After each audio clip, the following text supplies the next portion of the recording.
लाखों वर्ष पहले द्रविड़ देश के परम प्रतापी राजा सत्यव्रत नदी तट पर संध्या वंदन कर रहे थे।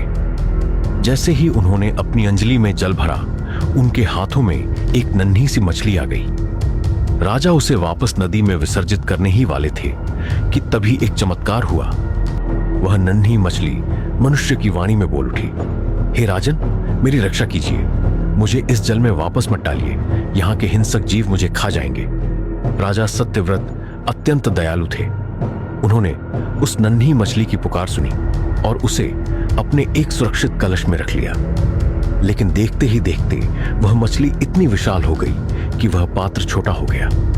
राजा ने उसे एक विशाल सरोवर में डाला, फिर एक विशाल नदी में, परंतु हर स्थान उस दिव्य मछली के लिए छोटा लगने लगा।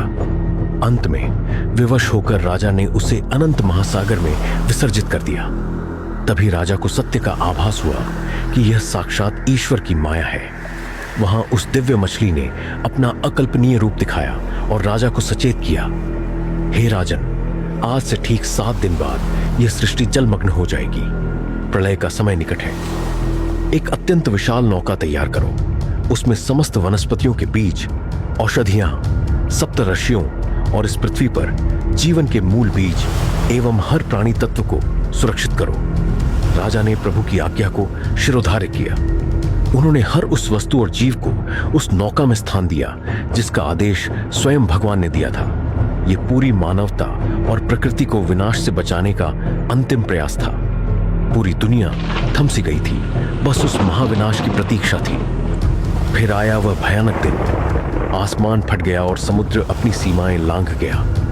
जैसे जैसे पानी का स्तर उठता गया, वह विशाल नाव डूबने की कगार पर आ गई। साक्षात मृत्यु सामने थी।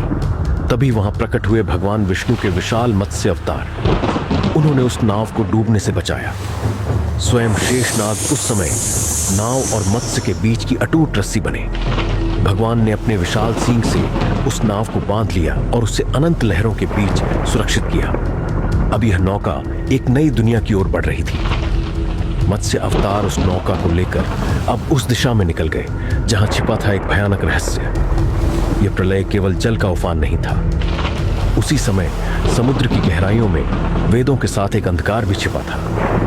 वह कौन सा असुर था जिसके कारण स्वयं भगवान को यह रूप लेना पड़ा? और क्या छिपा है उस महाप्रलय के पीछे का काला सच?